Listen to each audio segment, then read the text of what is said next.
Hello. My name is Taylor Vale, and last week, I crashed my own family's Christmas dinner just to remind them I existed. Not because I wanted a fight, but because they buried my wedding like it was an inconvenience. I sent invitations. They sent silence. And tonight? Tonight, I brought receipts. The first thing that hit me was the heat from the dining room lights. Too bright, too golden, the kind of warmth that made everyone look softer than they were. The second thing was the way every conversation paused when I stepped in, like my presence knocked something off balance. I felt the weight of it on my chest before I took even 3 steps into the room. My name card waited at the farthest end of the table, set beside a chair with no plate, no glass, no coat draped over it. Just an empty seat. An unnecessary one. I stood there a moment longer than I should have, letting the truth settle into my bones. They didn't forget to seat me. They just didn't plan for me. It wasn't anger that rose in me first. It was that strange kind of recognition, the feeling of walking into a play where everyone knows their lines but you. Looking back now, maybe I should have turned around and left right then. The holiday music hummed low, some old choir recording my mother always liked. It didn't sound as gentle as it used to. The silverware clinked in tidy rhythms. Laughter drifted from the head of the table, where Jasper held court like he always did, polished, and so very proud of himself. I could smell roasted ham and cinnamon candles, scents that should have meant comfort. Instead, they tightened something at the base of my throat. I didn't know what was waiting for me next. Celeste, my mother, lifted her wine glass.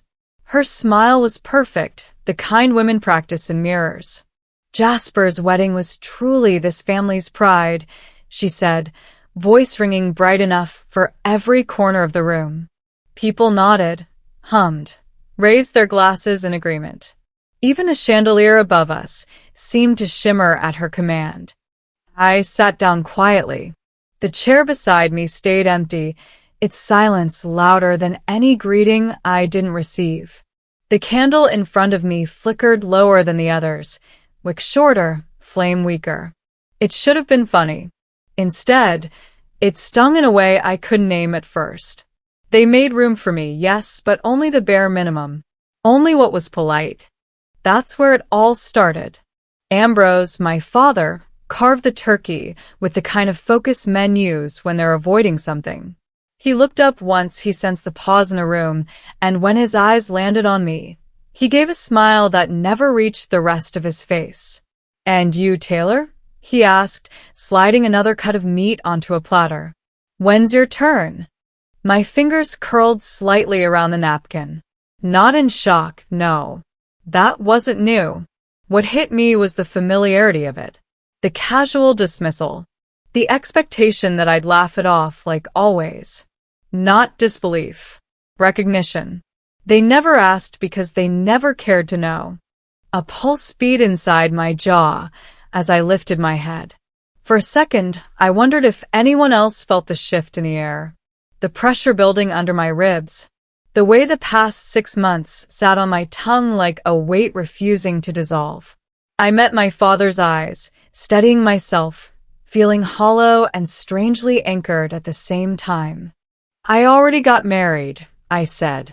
Soft. Clear. The silence that followed was almost physical. It pressed in around my shoulders, wrapped itself around the table, froze the room in place. A fork hit the floor. Someone coughed under their breath. Across from me, Jasper stopped mid-laugh, blinking as though he misheard. If silence could bruise, I'd be blue by now. My throat tightened. Memories flickered.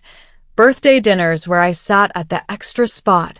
Graduations where my name wasn't said loud enough. Holidays where the attention flowed around me like water splitting around a rock. I could almost feel my younger self sitting beside me, reminding me that this wasn't new, that it had never stopped. My mother's smile faltered for the first time that night. Jasper's wife stared openly at me, unsure whether she should pity me or pretend she didn't hear. My father looked confused in the same way he always did when real feelings entered the room, as if I had spoken a language he wasn't trained to understand.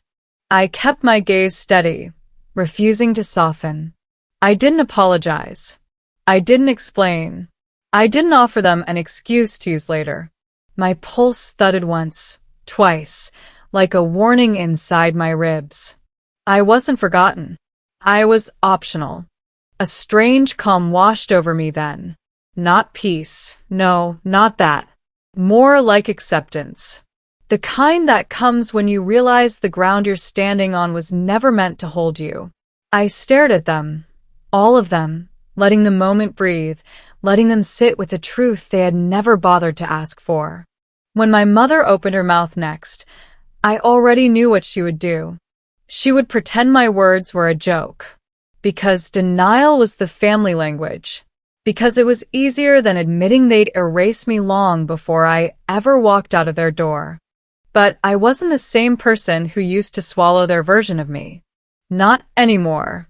Sure enough, she laughed first, too loud, too light, because denial was her favorite script. "Oh, Taylor," she sang, reaching for her wine, "you've always had that dry sense of humor." The table relaxed, as if someone had quietly turned the oxygen back on.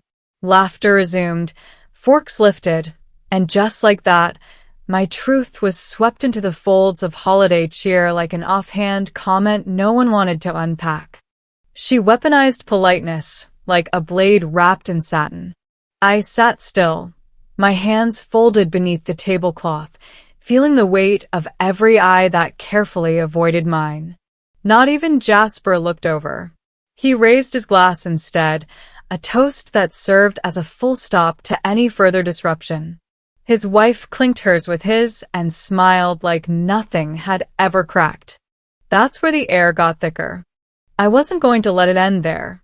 My voice, when it returned, was even, quiet enough to be mistaken for calm. "No," I said. I wasn't joking.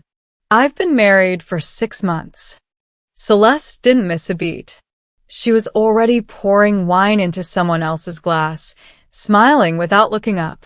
"Let's not disrupt the energy, she said, her tone silk smooth but flat. It was like watching someone vacuum a crime scene before the police could arrive. My hand slid beneath the table, fingers gripping the edge of the cloth hard enough that the muscles in my forearm began to ache. I didn't want to scream, but something inside me wanted to be seen, if only once, in full definition. Not blurred at the edges. Not replaced with someone easier to explain. If I scream now, I become the problem. If I stay quiet, I become their version of the truth. A soft voice beside me broke the tension I was still holding like a rope pulled taut. "I'm sorry," she said, leaning closer. A woman in her early 20s, dressed too carefully for this to be casual. "Are you Jasper's assistant? Or maybe someone's date?" The question knocked the air out of my lungs like a slap. "I'm their daughter," I said, managing a smile. "Technically."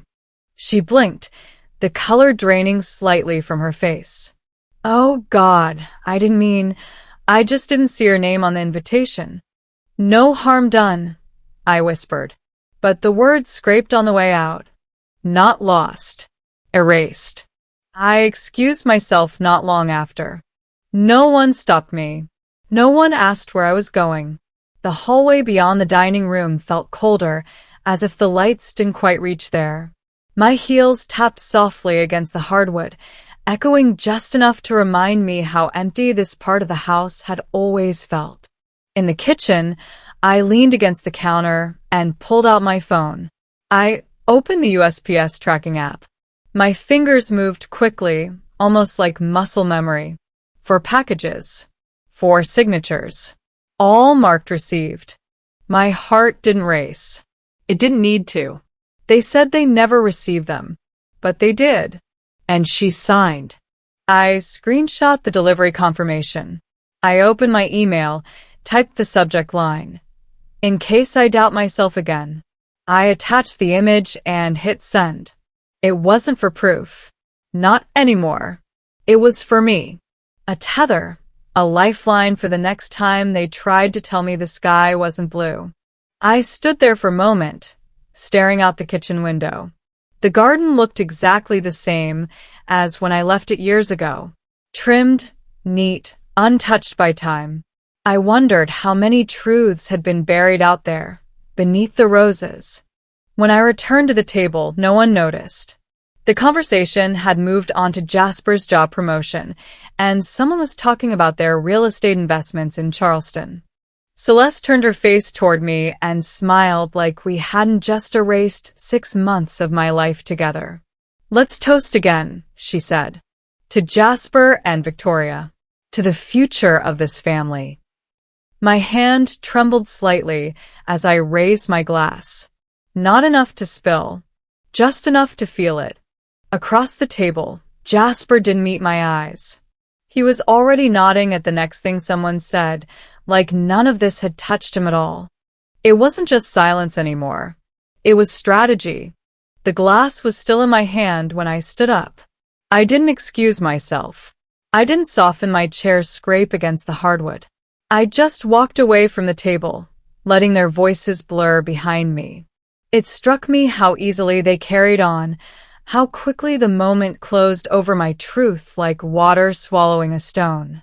Maybe that was the part that hurt most. They didn't even hesitate. Looking back now, I should have seen it coming.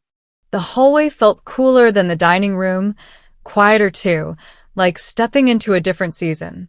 The lights were dimmer, casting long shadows across the gallery wall my mother curated with the same pride she used for her garden roses. I slowed as I moved past the frames. Wedding photos, graduation portraits, church Christmas plays. Every smile perfectly preserved behind glass. But none of them mine. Not one. My steps faltered as I registered it fully. My childhood picture once hung near the staircase, a small 5x7 with my missing front teeth and crooked bangs. It wasn't there anymore. Smiles frozen in glass. But none of them mine. My fingertips drifted across the wall, brushing cold metal frames. Years of staged perfection stared back at me, telling a story I didn't appear in. I felt a tightness gather behind my ribs, a familiar ache, the kind that doesn't shout but settles deep. I didn't realize it then, but that moment changed everything. That's where it all started. I turned toward the kitchen, needing air, needing distance, maybe just needing anything that wasn't drenched in holiday varnish. The overhead lights buzzed faintly when I entered, bright but impersonal. I reached for a glass, letting the sink water run cold before filling it. The hum of the dishwasher, the faint scent of nutmeg, everything felt strangely distant, as if I were moving through a memory instead of a room. Then I noticed the stack of papers on the counter, crumpled receipts, grocery lists, takeout menus. One sheet stood out, heavier stock, a soft ivory tone that punched straight through my chest. My stomach tightened as I reached for it, smoothing the wrinkles with my hand. The floral border, the embossed initials, I knew it instantly. It was one of my wedding invitations. Someone had scribbled numbers on the back. A seafood order. Shrimp, oysters, clams. A laugh slipped out of me. Quiet. Too sharp, almost choking. Not humor. Something colder. I didn't know what was waiting for me next. I held the card with both hands. The room seemed to pull away from me as old memories rushed forward. The night I designed those invitations at 2 a.m, the blue glow of my laptop on my face, Callum asleep on the couch behind me. I picked the ivory paper because it reminded me of the chapel walls. I chose the floral border because it looked like the garden behind our apartment. It wasn't fancy, but it was mine. The only piece of me I had ever mailed with hope. I mailed 4, each with tracking, each requiring a signature. And now one was being used to price seafood. My throat tightened, but I didn't cry. I didn't even feel the urge to. Instead, a strange steadiness settled over me. I took a photo of the invitation with my phone, folded the card gently, then slid it into my purse like something sacred. Proof not for them, for me. So next time I wondered if I was overreacting, I'd remember I wasn't even worth a post-it. The refrigerator hummed behind me as I stood there, gathering myself piece by piece. I breathed deeply, letting my shoulders fall back into alignment. My spine straightened almost on its own, as though my body remembered something my heart hadn't caught up to yet. I didn't know what was waiting for me next. The kitchen light flickered overhead. Once. Twice. It snapped my attention back. A small pulse of determination thudded inside my chest. I turned toward the doorway, toward the long stretch of hallway that led back to the table where my family laughed without me. As I stepped out of the kitchen, the sounds of conversation grew louder, warm, cheerful, untouched. My shoes clicked softly against the floor, an echo only I seemed to hear.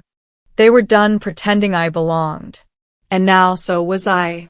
The laughter hit me before I even stepped through the doorway. It spilled out of the dining room in warm waves, unbothered, untouched, as if nothing in that kitchen had cracked me open. My heels pressed softly against the floor as I walked back toward the table, aware of how steady my steps sounded, too steady for the way my chest felt. I didn't pause this time. I didn't wait for permission to sit. I pulled out my chair, lowered myself onto it, and let the room swallow me whole again. They hadn't paused. They never would. Because my pain wasn't part of their narrative. Jasper was mid-story, hands moving, grin wide, painting himself as the center of every moment. A neighbor laughed too loudly. Victoria glanced over her shoulder as if to check whether I was still in the same orbit as the rest of them. I picked up my water glass to give my hands something to do. The rim felt cold against my fingers, grounding but sharp. Looking back now, I should have paid more attention to the way their joy never left space for mine. I sat there, feeling like I was occupying someone else's chair.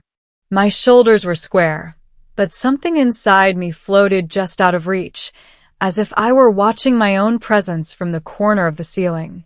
I didn't know what was waiting for me next. Then the flashback hit, swift, unannounced, too vivid. A month before my wedding, I posted a photo of the chapel by the coast. The ocean had glowed behind it like a blessing. I remember feeling proud, hopeful even. That same night, Celeste sent a family-wide announcement about Jasper's engagement. Surprise, she'd written. A new chapter for our shining boy. Shining boy. The memory flickered to another scene. My wedding morning. The little chapel smelled like sea air and wooden pews. I kept checking my phone, waiting for something. A simple good luck, maybe. A drive safe. Even an I'm sorry we can't make it. But nothing came. Nothing at all. Celeste, however, posted photos of a brunch she hosted for Jasper's wedding committee. Waffles, gift bags, champagne flutes lined in neat rows. I wasn't just ignored. I was overwritten. My hand moved on its own as I reached for my phone under the table. The screen lit my lap with a soft glow that felt almost conspiratorial. I scrolled to the delivery logs again. 4 invitations. 4 signatures. And there it was, Celeste Wren's looping handwriting, undeniable, sitting beneath the words, received and signed. I zoomed in on the timestamp. The week Jasper finalized his RSVP list. The same week he scheduled his engagement photo shoot. My breathing slowed. Everything inside me pulled tight like a knot being cinched. She knew, I whispered under my breath. And she threw me away. My voice was barely audible, but the truth of it hit me like a blow. I didn't realize it then, but that moment changed everything. A ripple of movement drew my attention across the table. Jasper lifted his glass again, pausing long enough to lock eyes with me. His expression wasn't guilty. It wasn't even surprised. It was calculated, as if he were measuring how much I'd figured out and how much more he could get away with. I didn't blink. Neither did he. For a moment, the air between us thinned, stretched, hummed like a wire pulled too tight. Not guilt, not surprise, just strategy. The realization landed with the precision of a pin dropping into a quiet room. Jasper didn't just happen to overshadow my wedding. He timed his. He arranged the attention.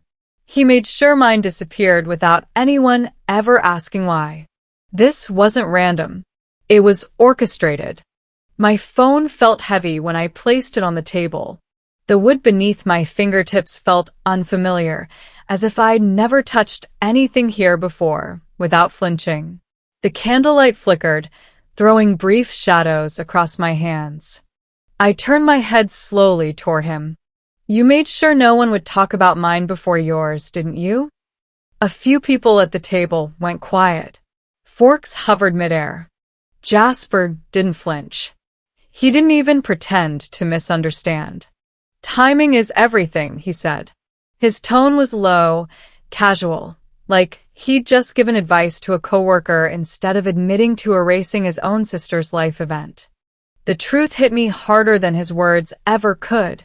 I hadn't come for a fight, but now I was ready to burn down the script. I let the silence sit between us like gasoline. One spark from either of us, and the whole room would have gone up in flames. Instead, Jasper shrugged, as if sabotaging your own sister's life event were nothing more than poor scheduling. I could feel my pulse settling into something colder, something steadier. I wasn't shaking anymore. I wasn't pleading. I was watching, waiting, and that was new. Looking back now, I should have noticed how quickly power shifts when you stop begging for clarity. I pushed my chair back, slow enough for the legs to drag a faint line across the floor. No one dared to look directly at me, though several glanced from the corners of their eyes, the way people do when they're afraid a fault line is forming beneath the carpet. My glass still held half its wine, warm now, untouched. I set it down. The sound was soft, but it carried. I didn't know what was waiting for me next. The room had shifted into the post-dinner glow, people milling around, claiming desserts, leaning into easy conversations. But beneath the chatter, a pressure built, as if the walls themselves waited to see whether I would retreat or rise. My phone buzzed inside my pocket. I didn't need to check it to know the memory waiting there. 2 weeks before Christmas, Celeste had texted me. We figured you could join us for dinner if you're free. Don't stay long, though, it's mostly for Jasper. A seed out of pity. Not belonging. Just toleration. The memory stung more tonight because I hadn't understood the full insult back then. Now it read like a warning I'd ignored.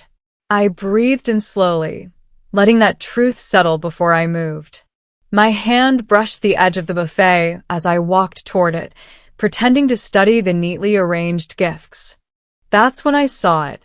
A large wine basket wrapped in cellophane, ribbon tied tight at the top. I recognized it immediately, the exact basket Callum and I had chosen together 2 weeks earlier. Something thoughtful, regional, meaningful. The card attached read, "From Jasper and Victoria." My breath stopped mid-chest. I stepped closer. My voice came out softer than I expected. That's ours. I sent it last week. Celeste turned, smiled tight, but still painted on. Oh, is that so? Must have gotten mixed up. Her tone was syrupy, the kind people use when they're too polished to admit wrongdoing. Not a mistake. A message. Even generosity wasn't safe. A neighbor standing beside her shifted uncomfortably, as if realizing she'd complimented the wrong person minutes earlier. I didn't blink.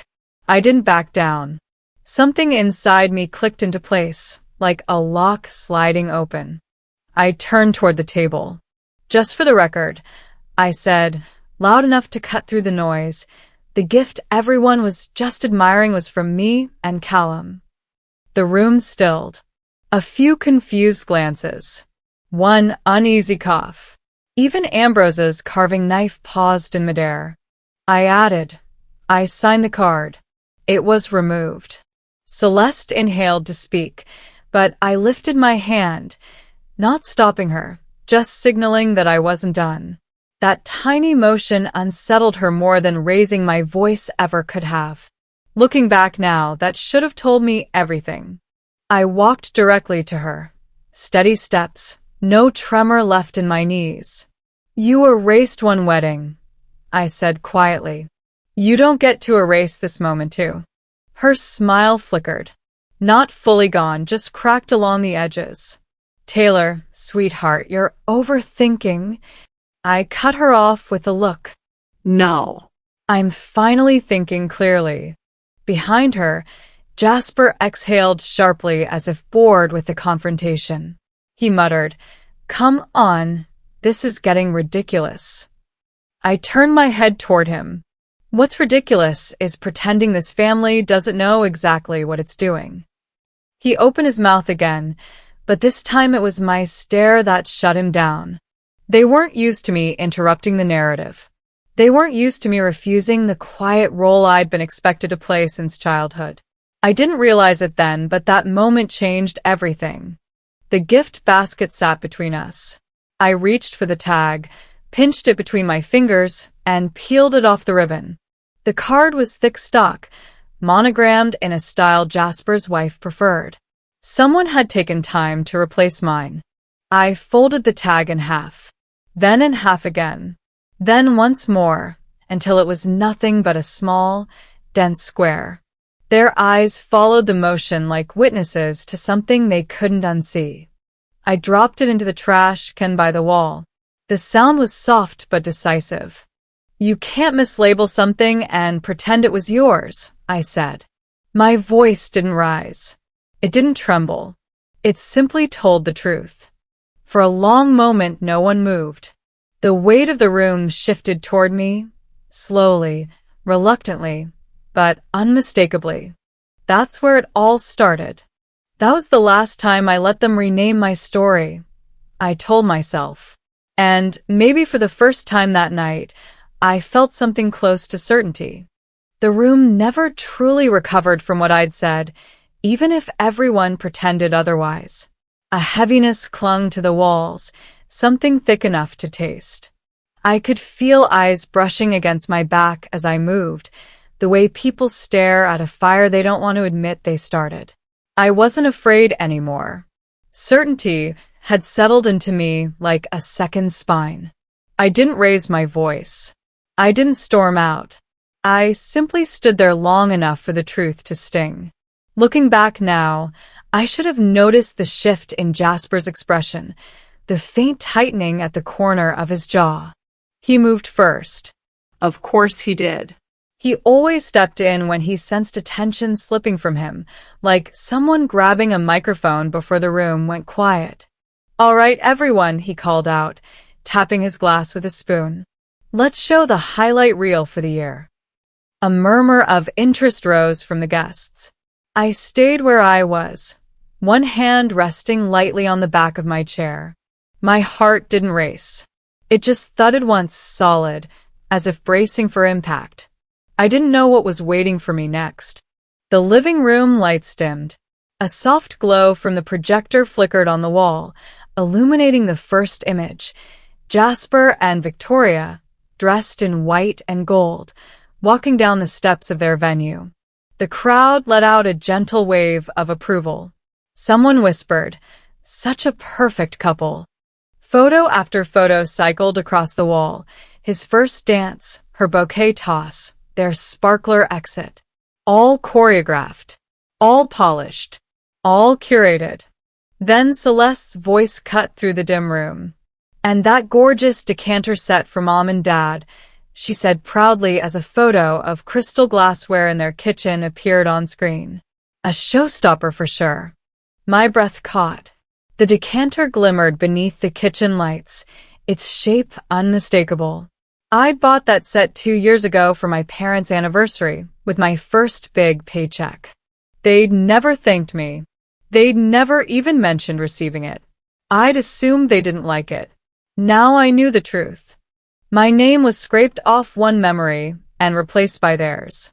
A wave of nausea rolled through me, not sharp but slow, deliberate, like the tide coming in to swallow something whole. I let my eyes drift to the kitchen counter nearby. A stack of printed papers sat there, guest lists for the New Year's brunch Celeste was planning. My name wasn't there, not even in pencil. This wasn't carelessness. It was an edit. The projector kept humming, but the images blurred. I slipped my phone out of my purse and stepped a few feet away. The hallway buzzed softly with the muted noise of the living room. I pressed my back against the wall, shielding the screen from sight as I called Eleanor's caretaker. She answered quickly, her voice tired but kind. "Taylor? Everything all right?" "I just needed to ask something," I said, keeping my tone steady. "Did Grandma send me a birthday card last year? Or the one before?" There was a pause, short but heavy. "She sent both," the caretaker said quietly. "And the one for Thanksgiving. She was upset when you didn't reply. She thought maybe you were angry with her." A slow ache bloomed behind my ribs. My grandmother, my only supporter in that entire lineage, had been reaching for me, and someone had stopped her words from getting through. "I never got any of them," I whispered. "I figured as much," she murmured. "She told me to tell you she never forgot you. She still keeps a picture of you by her bed." The hallway swayed slightly. I pressed my hand to the wall. I didn't realize it then, but that moment changed everything. I hung up before my voice cracked. When I stepped back into the living room, the screen showed another slide of Jasper, laughing, radiant, adored. He must have felt me return, because he smirked in my direction, proud of the world he'd built on top of my silence. I didn't look away. Instead, I walked straight toward the projector table. Several guests paused mid-conversation, sensing a shift they couldn't name. Celeste stiffened, her smile sharper than it should have been. "Taylor," she said gently, warningly, "why don't you sit? Dessert is coming." "I'm fine," I replied. My voice was too calm to argue with. I reached into my purse and pulled out a small USB drive. One Jasper didn't know existed. My fingertips didn't tremble. Not anymore. I slid the drive into the port with a soft click. The image on the wall went dark. The room stilled. Then a new photo faded in, sunlight spilling across a coastal chapel. Me in my simple dress. Callum straightening his tie. The ocean behind us, quiet and unwavering. A hush fell so completely that I could hear the faint hum of the overhead lights. "Just so no one thinks I imagine my vows," I said. Every head turned. Celeste's hand flew to her chest. Jasper's jaw clenched. Victoria looked between us, confused, searching for context she'd never been told. But I wasn't done. I clicked once more. On the wall appeared the shipping log. 4 invitations. 4 deliveries. 4 signatures. Signed for. By Celeste Wren. My voice was steady, even cold. "You didn't forget," I said. "You intercepted." No one breathed for several seconds. It was the kind of silence that didn't bruise, it cut. Jasper's face didn't crumble. It hardened. And that was more dangerous. His expression didn't break. It tightened, sharp around the eyes, rigid around the mouth, as if every mask he'd ever worn snapped into place at once. And for the first time that night, Jasper looked exactly like what he was, a man cornered by the truth he never expected to face. The projector's glow washed across his face, bleaching him pale. People whispered. Someone cleared their throat. No one dared to stand. I stood there, pulse steady, the remote still warm in my hand. I didn't flinch. I didn't look away. I held his gaze long enough for something cold to pass between us. Looking back now, I should have known that was the moment he decided to strike back. He stepped toward me slowly, each footfall deliberate, controlled, rehearsed. "You really had to make this about you?" he murmured, his voice low enough that the guests had to lean in to catch it. I didn't respond right away. I watched the muscles in his jaw move, watched the way he clenched the glass in his hand. "Make it about me?" I finally said. "I told the truth. You're the one who—" He cut me off with a thin smile. "You could have picked literally any other date, but you had to make it hard." He leaned close. "You always do." He didn't deny it. He justified it. A rush of heat rose in my chest, not loud or wild, controlled, focused, cold. "I picked a date I could afford," I said. "I picked joy. You picked sabotage." Jasper scoffed, taking a half step back. "You always think you're so righteous. Honestly, Taylor, you're exhausting." His tone carried that familiar mixture, condescending, dismissive, the same recipe he'd used our entire lives. I met his eyes. And yet, I never drained a family bank account to stage perfection. The words hovered between us, sharp enough to sting. Celeste gasped softly, her hand rising to her chest. Ambrose looked down into his wine, as if he'd find the courage he'd never learned to use. Victoria glanced around helplessly, trapped between loyalty and the unknown history she'd married into. For one suspended moment, everything felt painfully clear. I didn't know what was waiting for me next. My phone buzzed in my purse. Once. Then again. I ignored it at first, too focused on the standoff unfolding in front of me. But something urged me to check. Maybe instinct, maybe something deeper. I reached for it, eyes still on Jasper until the screen lit up the space between us. Caretaker. Eleanor collapsed. "We're at Mercy Westiar." The bottom of my stomach dropped out. My knees weakened as though the floor tilted beneath me. For a heartbeat, the sound in the room disappeared. Even Jasper's breath felt distant. I turned away from him. The shift was small but final. "What are you doing?" Jasper demanded under his breath, stepping toward me. "You don't walk away after that performance." The fury in his tone would have rattled me in the past. But now? It barely grazed me. I straightened my coat, feeling something inside me harden into resolve. "Watch me," I said. My voice didn't tremble. It didn't even rise. I started walking, and the room reacted before anyone spoke. Guests parted quietly, awkwardly, almost reverently, like they sensed something sacred had been broken open. The projector still hummed behind me, frozen on the screen of my wedding day, the image like a small act of defiance pulsing light into the walls. My heels tapped against the hardwood, steady, unhurried. Ambrose stood halfway out of his chair, face crumpled with uncertainty. I saw the apology there, buried under years of silence, but I couldn't reach for it. Not now. Celeste reached out as I passed, but her hand stopped midair as if she touched a heat she hadn't expected. "Taylor, wait." I didn't. They had taken enough from me. They weren't taking her too. The front door opened with a sharp breath of winter air. The cold wrapped around me instantly, cleaner than anything inside that house, harsher too, but honest. Snowflakes drifted across the driveway, catching in my hair, melting on my sleeves. I fumbled with my keys for a second, but my hands steadied when I pressed Callum's name. He picked up on the first ring. "I'm heading to the hospital," I said, breath fogging in the air. "I'm already on my way," he replied. "I didn't think you'd stay much longer." Something inside me cracked, not pain, not fear, but the strange release that comes when someone sees you clearly. The exact opposite of everything happening behind that door. "I'm leaving now," I whispered. "I'll be there soon."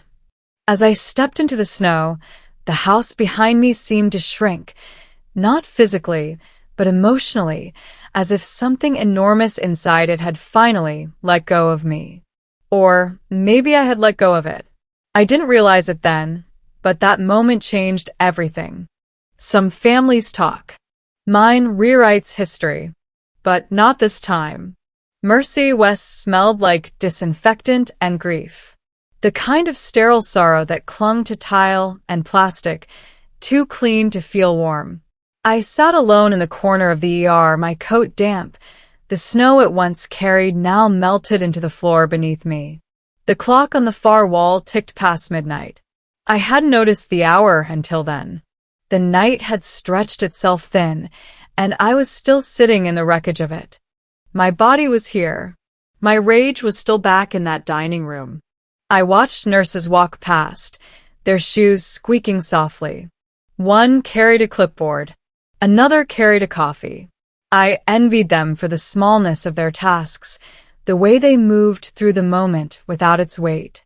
My hands sat clasped in my lap, nails pressing into each palm like a reminder that I was still real, still grounded. I didn't know what was waiting for me next. Callum arrived without a word. He didn't need one.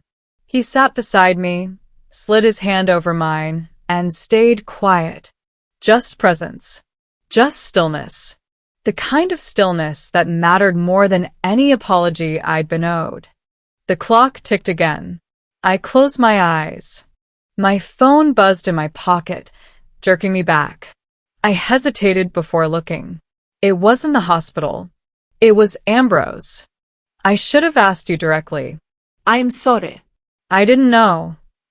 I stared at the words. Not a defense. Not denial. A confession. A decade too late. I didn't reply. I just watched the screen fade to black. A nurse stepped into the waiting room. "Taylor Vale?" she asked gently. I stood, my knees stiff. "She's stable," the nurse continued. "Asking for you." I followed her down a hallway that smelled like latex and lemon. The fluorescent lights buzzed faintly above us. When we reached the room, I saw her, Eleanor, small in the hospital bed, wrapped in blankets too large for her frame. But her eyes were clear, and they were looking for me. "You wore the dress I sent, didn't you?" she rasped. I laughed. It caught in my throat before it could escape. "I did. And I kept the pin you gave me, even though no one asked." She nodded once, slowly. "That's because you're mine," she said. "And I remember." Something in me splintered. Not in pain. In relief. I sat beside her, held her hand. She drifted into sleep soon after, her fingers curled lightly around mine like a thread tying me back to who I was before they rewrote me. I didn't realize it then, but that moment changed everything. The next morning, I went back. The house looked the same, but something in me didn't. I walked inside like someone who knew where they stood. Celeste, Jasper, and Ambrose were seated in the living room, cups of untouched coffee beside them. They didn't speak when I entered. They just watched. I carried a small wooden box, placed it on the table between us, opened the lid.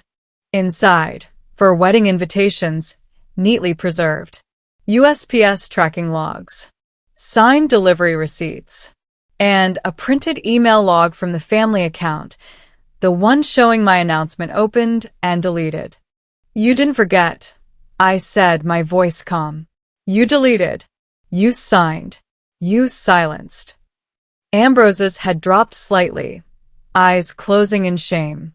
Celeste opened her mouth, then stopped, her lips folding back into a frown she couldn't smooth over. I pointed to the photo of Eleanor on the mantel.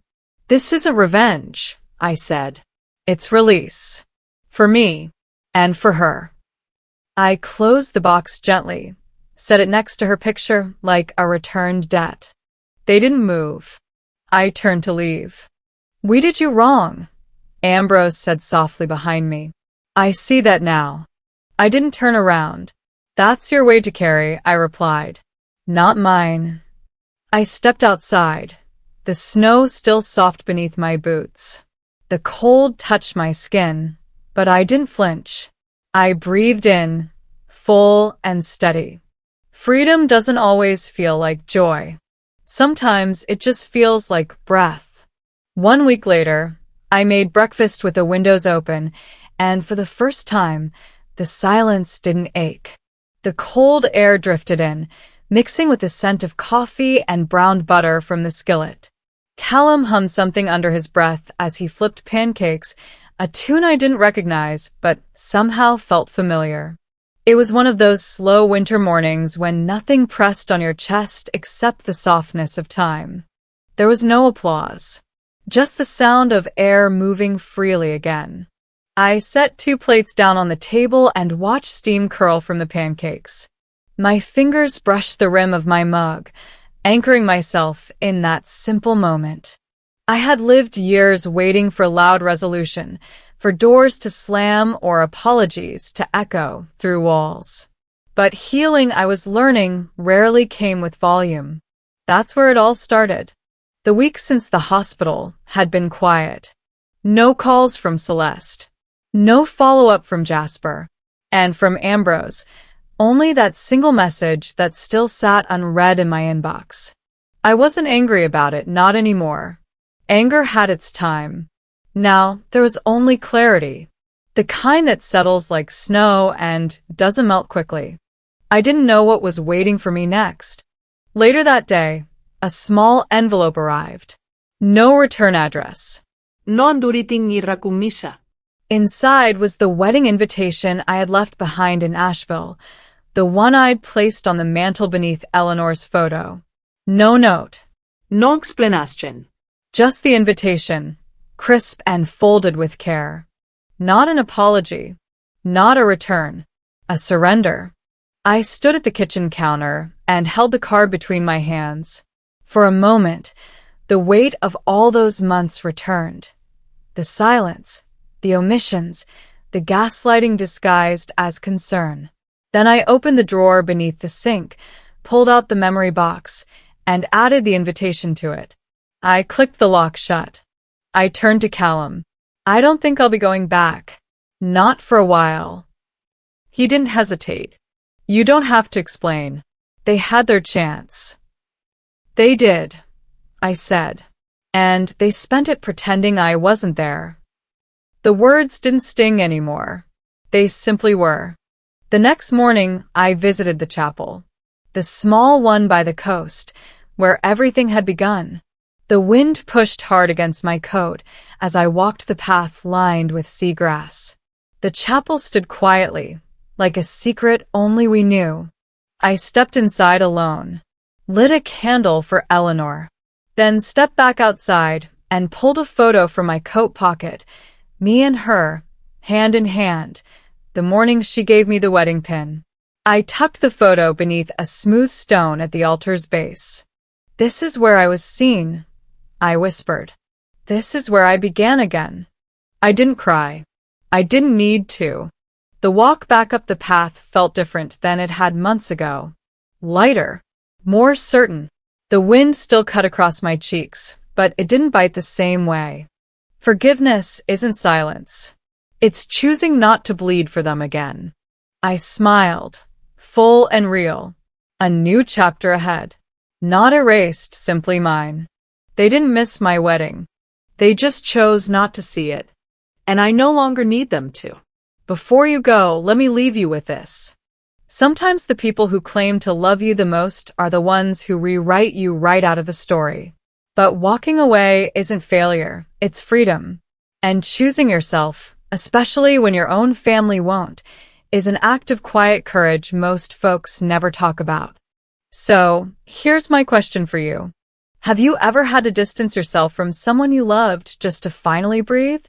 Tell me your story in the comments. Someone out there needs to hear it. And if you want more true-to-life stories like this, make sure you subscribe. There's a lot more to tell.